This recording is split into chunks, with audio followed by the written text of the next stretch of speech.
Simon, thank you for joining us today. And we're going to have a kind of an informal conversation, and we might even have some time for some questions from the audience. So Absolutely. Can you share your origin story? What's your hero origin story? How did you come to be this expert on leadership? So I'm not an expert on leadership. An authority. Let's start there. I don't think anybody's an expert on anything. I'm a student of leadership. Well said. Got lots of learn and still got a lot to learn and still learning. My origin story is not dissimilar, I think, to a lot of people to our careers, which was an accident. I didn't expect to be doing anything that I'm doing. It started out of pain. I had a small business, and many of the people in this room will know the statistics in the United States, which is over 90%, well into the 90th percentile, small businesses will fail in the first 3 years. Well, I survived 3 years, which means I had now joined a very small elite group in America called an entrepreneur, and my 4th year in business was awful. For some reason, I'd lost the passion.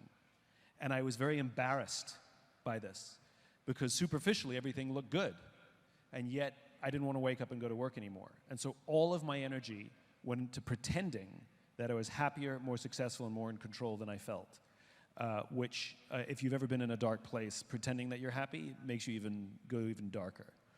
And it wasn't until a dear friend of mine came to me and said, something's wrong, something's different, did I come completely clean.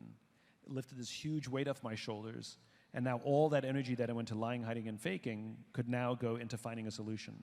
And the solution that I found was this thing called the why. I knew what I did, I knew how I did it, but I didn't know why. I became obsessed with this thing called the why. I learned my why, but more important, I learned to help others find theirs. And I would help my friends, and they would find renewed passion in their work. They would sometimes take entrepreneurial ventures themselves. And people just kept inviting me, and I just kept saying yes. And the rest, as they say, is history. It is. So most of us out here are chiropractors, and 70% of all chiropractors are small business owners. But 100% of all doctors and healers are leaders. So, and we also, throughout this whole weekend, we've carefully selected courses on leadership and strategy and how to improve our serve. But we also have technical classes, but we want to make sure that we get this out here so we empower people to become better leaders. Now, Damon John's been one of our speakers here, and he usually asks us, whenever he gets here, he asks me for a 2 to 5 word declaration of who you are. Like, what sets you apart? What's your driving passion? Do you have a 2 to 5 word statement of your purpose? Of course. I mean, I wake up every single morning to inspire people to do the things that inspire them. Okay. So together, each of us can change our world for the better.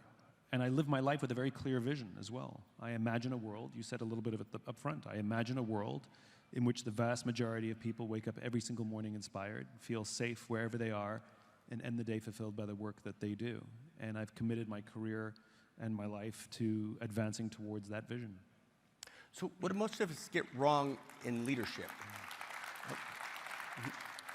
When you say what do most people get wrong in leadership, I think leadership is a misunderstood skill set. First of all, it absolutely is a skill set. There's no such thing as a natural-born leader.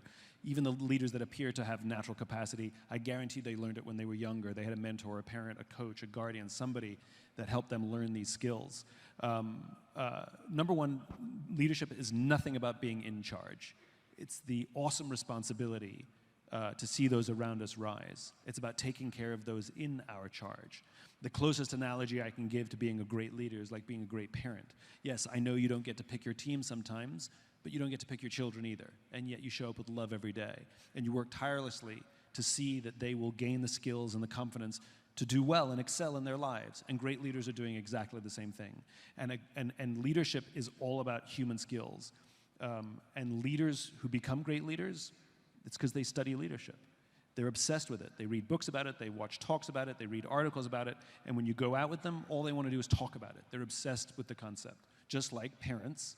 There's no such thing as an expert parent, but you read articles, you read books,